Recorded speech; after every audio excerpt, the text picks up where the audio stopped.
rw'igihugu rw'imiyoborere RGB rwatangaje ko kugeza ubu ngubu insengero zisaga 8,000 zimaze gukingwa. Mu karere ka Nyanza umugore wari wafunzwe akekwaho kwica umugabo we yararekuwe.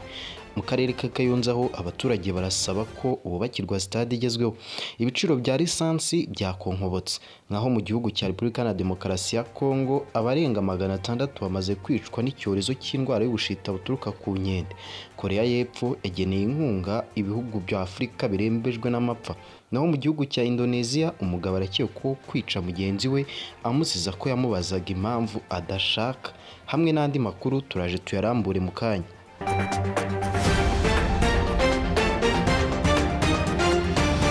Bahaye ikaze mu makuru ku buryo burambuye. Ni amakuru mugiye kugezwaho nanjye Diedone.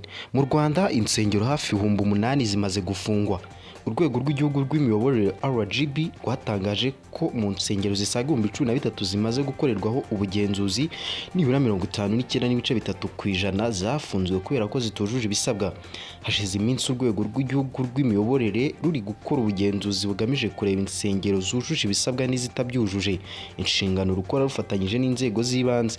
Mu kiganiro umuyobozi w'uru rwego Dr. Yusta Kayitesi yagiranye na Igihe yavuze yuko mu gihe cy'ibyumweru hafi 2 genzura rimaze hamaje gusurwa insengero zirenga 13,000 akaba harasuzumwaga niba zujuje ibisabwa.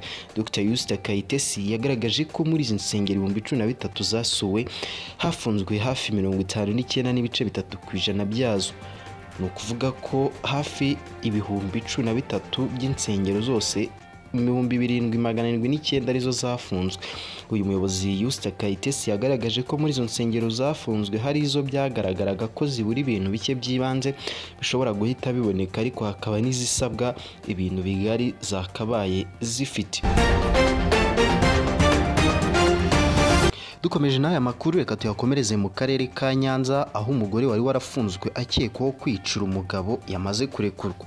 Umugore wo mu karere ka Nyanza wakekwagaho kwica umugabo we yarafunguwe. Icyaha gikekwaho undi Byukusenge Aline w'imyaka 24 wo mu mudugudu wa Nyamabuye mu kagari ka Cyerezo mu murenge wa Mukingo mu karere ka Nyanza yakekwagaho kwica umugabo we witwa Ndagijimana Jacques w'imyaka 25 afatanyije n'abandi.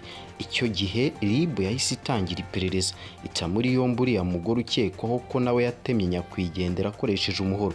Amakuru ikinyamakuru Umuseke cyamenye nuko inzego zibishinzwe zasanze uriya mugore wabanaga na nyakwigendera batarasezeranye, babyarana umwana umwe ariko bagahora mu makimbirane.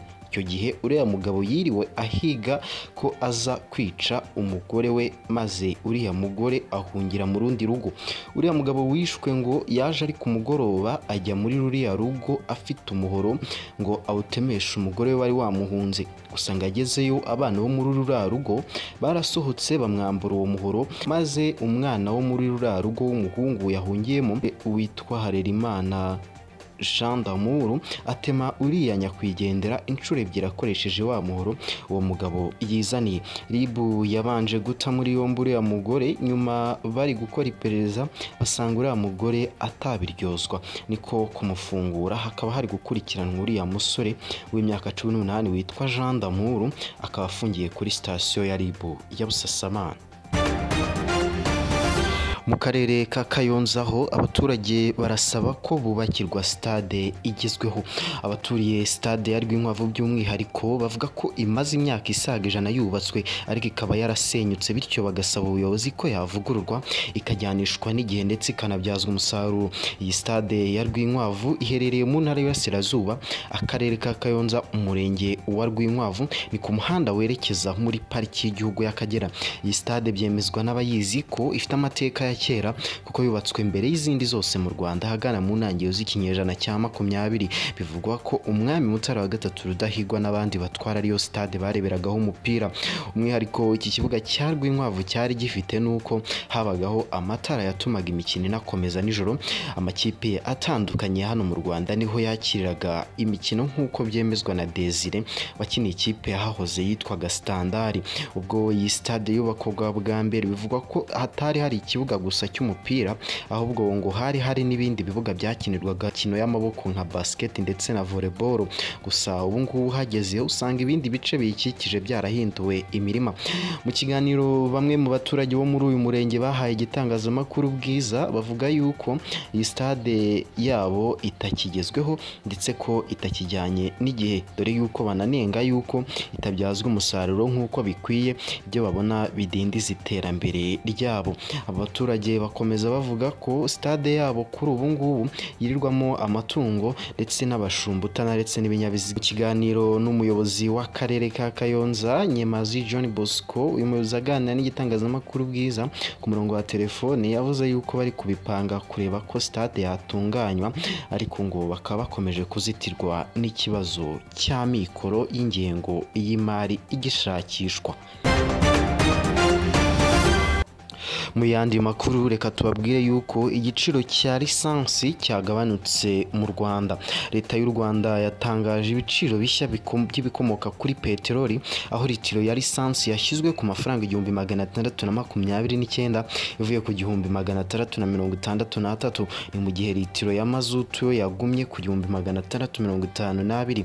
Urwego rw'igihugu rushinzwe kugenzura imikorere y'inzego zimwe z'imirimo ifitiye igihugu akamaro RURA rwatangaje ko ibi biciro bishya bitangira gukurikizwa kuri uyu wa gatatu tariki ya 7 Kanama umwaka wa 2024 isaa moya z'umugoroba. Uru rwego rwakomeje ruvuga ko iri hindagurika ry'ibiciro by'ibikomoka kuri peteroli mu Rwanda ahanini rishingiye ku ihindagurika ry'ibiciro byabyo ku rwego mpuzamahanga.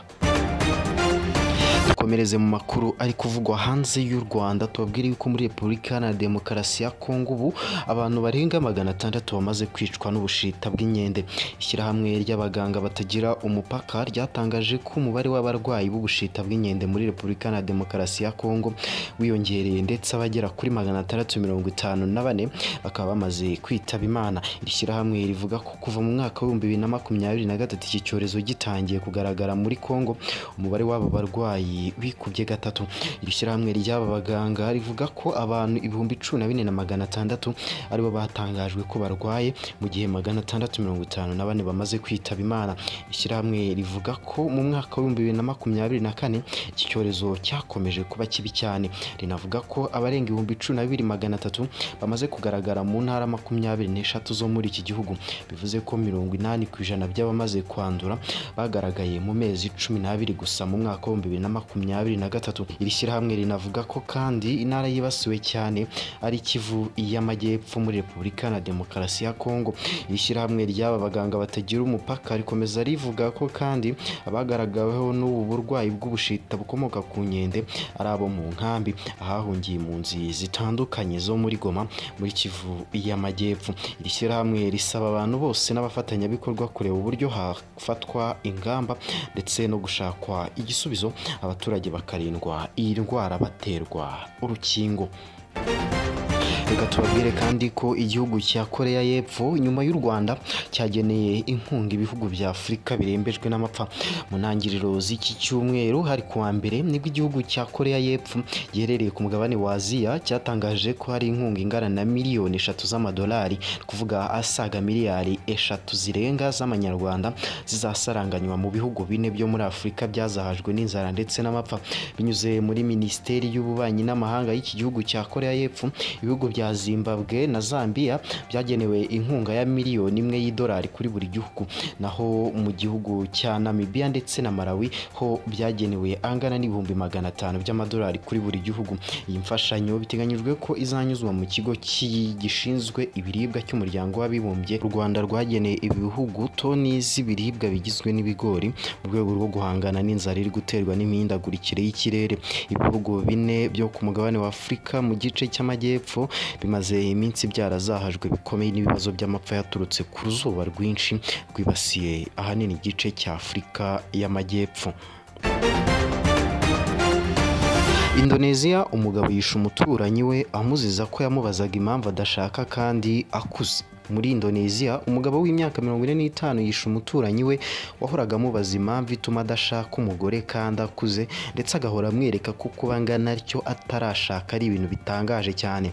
Ibinyamakuru bitandukanye byanditse iyo nkuru harimo Tuko cyandikirwa muri Kenya cyatangaje ko nyuma yo gutabwa muri yombi na polisi uwo mugabo witwa Parindungani Siregar yiyemereye ko koko yishe umuturanyi we witwa Asgimu Irianto w'imyaka 60 y'amavuko.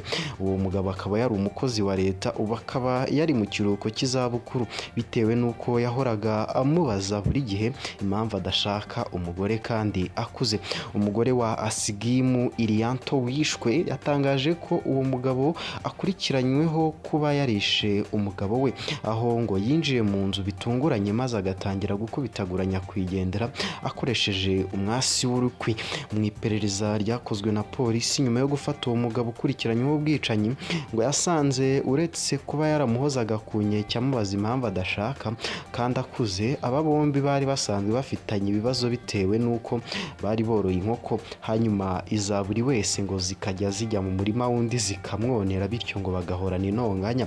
Komiseri wungirije wa polisi Maria Maripaungo yavuze ko Parindungani Siregar yemeye icyaha yakoze cyo kwica ariko akavuga ko yabikoze abitewe nuko umuturanyi yahoraga amuhoza ku gitutu amubaza ngo impamvu adashaka kandi akuze ku myaka 45. Ubwo bwicanyi bukaba bwabereye mu majyepfo ya Tapanuli Regency Sumatra mu majyaruguru y'icyo gihugu cya Indonesia. Nyuma yuko nyakwigendera kubiswe cyane n'uwo mugabo wamusanze mu nzu ye ngo abaturanyi baje batabaye bagerageje kumujyana kwa muganga byihuse ariko bibaha iby'ubusa kuko yari yamaze gushiramo umwuka.